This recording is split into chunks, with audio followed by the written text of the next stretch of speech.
ಬಹುತೇಕ ಮುಖ್ಯಮಂತ್ರಿ ಸಿದ್ದರಾಮಯ್ಯನವರು ನಾಳೆ ತೀರ್ಪು ಬಂದ ನಂತರ ರಾಜೀನಾಮೆ ಕೊಡುವಂಥ ಪರಿಸ್ಥಿತಿ 100% ಬರುತ್ತೆ. ಆ ತೀರ್ಪಿಗೆ ಮುಂಚೆನೇ ಗೌರವಯುತವಾಗಿ ರಾಜೀನಾಮೆ ಕೊಡೋದು ಒಳ್ಳೆಯದು ಅಂತ ನಾನು ಸಲಹೆ ಕೊಡ್ತೀನಿ.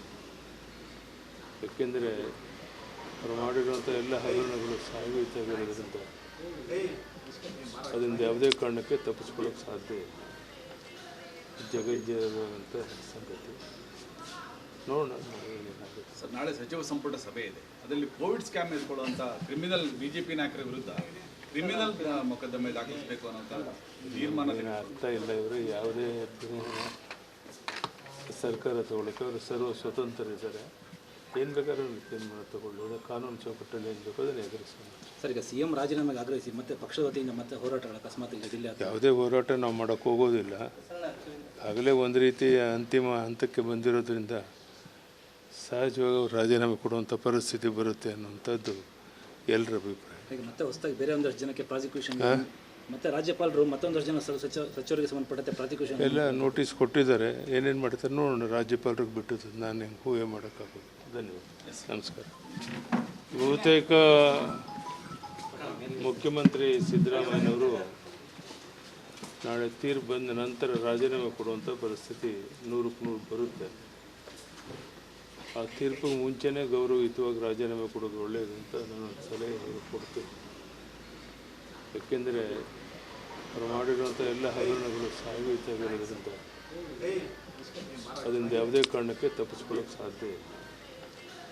ಜಗಜ್ಜೀವಂತ ಸಂಗತಿ.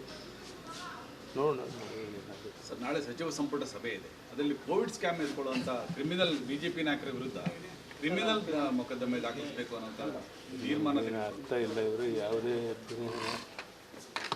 ಸರ್ಕಾರ ತಗೊಳ್ಳೋಕೆ ಅವರು ಸರ್ವ ಸ್ವತಂತ್ರರಿದ್ದಾರೆ. ಏನು ಬೇಕಾದ್ರೂ ತೀರ್ಮಾನ ತಗೊಳ್ಳೋದು ಕಾನೂನು ಚೌಕಟ್ಟಲ್ಲಿ ಏನು ಬೇಕೋ ಅದನ್ನು ಎದುರಿಸೋಣ.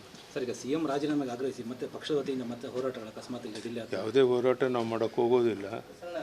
ಆಗಲೇ ಒಂದು ರೀತಿಯ ಅಂತಿಮ ಹಂತಕ್ಕೆ ಬಂದಿರೋದ್ರಿಂದ ಸಹಜವಾಗಿ ಅವರು ರಾಜೀನಾಮೆ ಕೊಡುವಂಥ ಪರಿಸ್ಥಿತಿ ಬರುತ್ತೆ ಅನ್ನುವಂಥದ್ದು ಎಲ್ಲರ ಅಭಿಪ್ರಾಯ. ಈಗ ಮತ್ತೆ ಹೊಸದಾಗಿ ಬೇರೆ ಒಂದಷ್ಟು ಜನಕ್ಕೆ ಪ್ರಾಸಿಕ್ಯೂಷನ್ ಮತ್ತೆ ರಾಜ್ಯಪಾಲರು ಮತ್ತೊಂದಷ್ಟು ಜನ ಸಚಿವರಿಗೆ ಸಂಬಂಧಪಟ್ಟಂತೆ ಪ್ರಾಸಿಕ್ಯೂಷನ್ ಎಲ್ಲ ನೋಟಿಸ್ ಕೊಟ್ಟಿದ್ದಾರೆ. ಏನೇನು ಮಾಡ್ತಾರೆ ನೋಡೋಣ. ರಾಜ್ಯಪಾಲರಿಗೆ ಬಿಟ್ಟು ನಾನು ಹೆಂಗೆ ಊಹೆ ಮಾಡೋಕ್ಕಾಗೋದು. ಧನ್ಯವಾದ, ನಮಸ್ಕಾರ.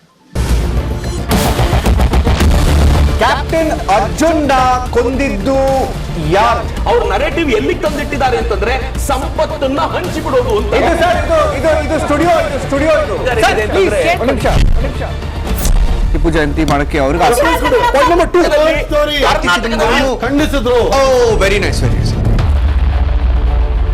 ಯಾರು ತಪ್ಪು ಮಾಡಿರೋದಿಲ್ಲಿ? ಓಲೈಕೆ ಹೇಳಿಕೆ ಇದು ಅಂತ ಹೇಳಿ ಯಾಕೆ ಪರಿಗಣಿಸಬಾರದು? I.N.I. ಕಿಚ್ಚಕ್ಕಲ್ಲ ಇದು ವೇದಿಕೆ. ಇದು ಫೋಟೋ ಎಲ್ರಿಗೂ ಒಂದು ಟೈಮ್. ನಿಮ್ಮ ಸಮಯ ಮುಗಿದಿದೆ. ಅವ್ರು ಹೇಳೋಕ್ಕಿಂತ ಮುಂಚೆನೆ ಹೇಗೆ ಪ್ರತಾಪ್ ಸಿಂಹ ಪಾಸ್ ಕೊಟ್ಟಿದಂತ ಆಗ್ಲಿ ಡಿಕ್ಲೇರ್ ಆಗೋಗಿತ್ತು ಅಂತ ನನಗೊಂದು ಡೌಟ್ ಬಂತು. ಸಾಕು ನಿಲ್ಸಿ. ಕೆಟ್ಟ ಪದ ಬಳಕೆ ಕಾಂಪಿಟೇಷನ್ ಇಟ್ಟಿಲ್ಲ ನಾವಿಲ್ಲಿ.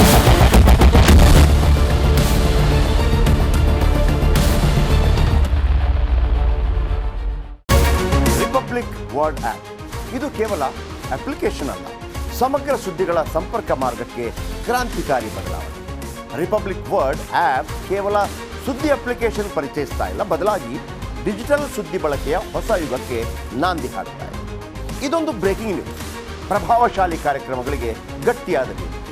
ಇಲ್ಲಿ ಕೇವಲ ತಾಜಾ ಸುದ್ದಿ, ಅದರ ನೇರ ಪ್ರಸಾರ ಮತ್ತು ಚರ್ಚೆಗಳಿಗೆ ಮಾತ್ರ ಅವಕಾಶ.